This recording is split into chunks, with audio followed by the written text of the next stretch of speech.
Hey there, YouTube. Getting ready just to make a run to the grocery store. Concealed handgun. Gas is really high again, so I'm driving the trusty Cousin Eddie instead of putting money in the Volkswagen.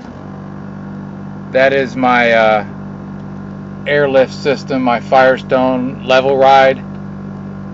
Gotta put some air back in it. Loses a little bit of air as it sits. What I'm also gonna do is record, and I'm gonna do both. Record what my fancy camera setup is. Record, and I'm gonna do both. Record what my fancy camera setup is. That's my no GoPro. That is a Samsung Stratosphere, and that's what I take all my videos with until I get a happier day come along when I purchase myself a GoPro. So there's that. I'm still struggling with the full-time thing. Most everything is telling me just do it, get out there. You know you want to do the full-time, and I do. But I'm still stuck with enjoying having my home base, having a place to call home, a place to go, because I do love going out and seeing everything and traveling and hoping my videos get better and prove that more. But it can be difficult sometimes to say, okay, this is my 100% life, this is what I'm going to do all the time. And sometimes you feel a little bit more secure in knowing that you have a safe haven, a safe place. I don't know why I'm arguing myself with that. It's just something I'm still grappling. I would say I'm half to 2/3 full-timing, and included in that sometimes is just, you know, driveway camping somewhere, and I don't know if that really counts, but I guess it counts as much as being in a Walmart. I've decided that something I've been wanting to do for a while that I really just need to start doing is I'm going to start keeping a log of all my expenses when living in Eddie here, living in Cousin Eddie.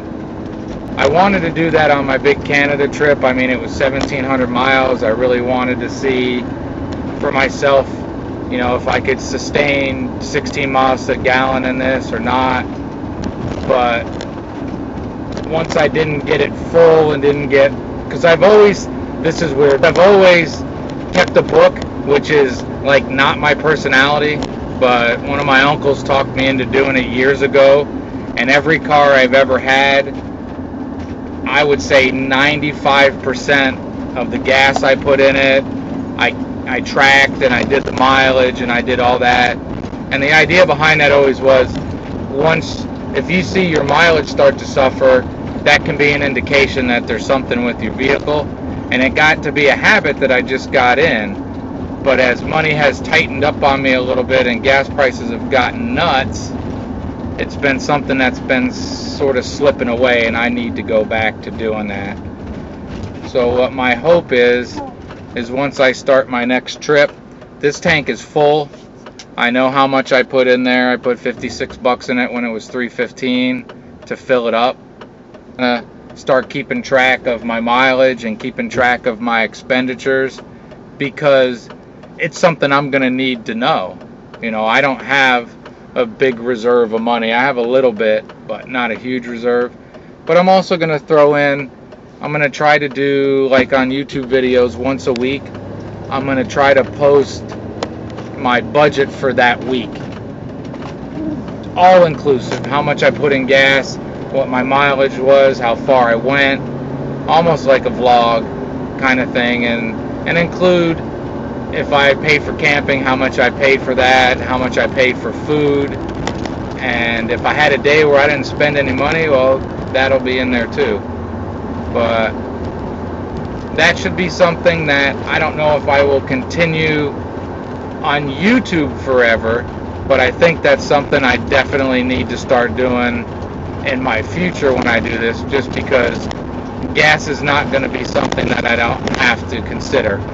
It's always going to be, or money isn't going to be something that I don't have to consider, because I will have a relatively decent budget. Hold on, YouTube, we're stopping. Yeah, maybe I should have pushed the brake a little higher. We stopped. We made it. But finances, I mean, they rule everything. There's a lot of people out there that wonder themselves how much this lifestyle will cost, and it's almost,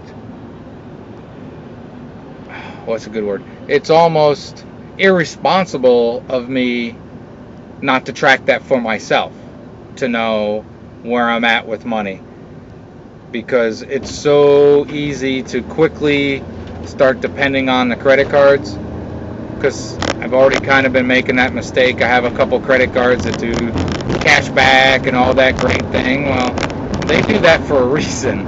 They do that to trick you into spending more money on your credit card in hopes of getting cash back. Now, oftentimes I do well and pay it off, but as I've done more traveling and more expenses in life, I haven't been paying that off as I should. So that will not only turn into, here's your little bit of cash back, but here's your interest rate, and guess what? You still lost money. We tricked you into losing money.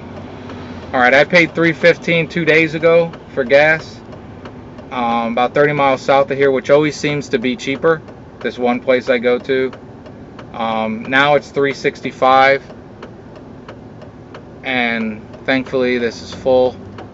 I'm going to Kroger's. If you know the Midwest, if you're out in Colorado like I used to be, it's called King Soopers, same company. It's like Hardee's and Carl's Jr. In the East it's called Hardee's, out West it's called Carl's Jr. It's the same store. But see what Kroger's gas price is, and they trick you too. Kroger's is one of those stores, yep, $3.65, is one of those stores that does, hey, for every so much money you spend this month in our grocery store, we will give you 10 cents off a gallon. They're not giving you anything, people. They're tricking you. They're getting you to buy at their store, where their prices are a little bit higher. Sometimes a lot bit higher. But I'm just grabbing a couple things. I'll do more shopping tomorrow at my store of choice, but I just wanted to run here real quick. I like to park Eddie away from other people, and I will be back. Shopping carts, YouTube, shopping carts. Can't stand people that can't be bothered to go 10 feet. Put a shopping cart away, so I'll be a nice guy. Shopping carts. Can't stand that people won't put shopping carts away. You'll see people leave a cart like 10 feet from, heck, less than that half the time. Put your damn shopping carts away. They leave so many of those little bins out there that there's no place to park to collect shopping carts, and people leave them 5 feet away from a damn bin. It's their corral or whatever the heck you call them. Ooh, just saw a hothead burrito. I should get one, but I went to the grocery store to save myself money, and I did pretty well. I'm trying to get myself to do the no name or store brand stuff, because if you go out and do a little bit of research, it's all the same stuff. Market, they'll have the no name brand or the store brand sitting right next to the big name brand, half the price. It's the same jar. It comes from the same place. Just one day they say, "Yep, we'll change all the labels to Kroger's today, guys." And then tomorrow they go back to Hunt's or whatever hell it is you're buying. But many of us are too vain. I was too vain for far too long. to have that brand sitting in my shelves. It's so silly. The RV life and simplifying things is making me realize I'd like to do more organic, but there's not a lot of organic choices around right near me. I have to go a little bit further. I do my best to read labels. I'm in pretty darn good health, but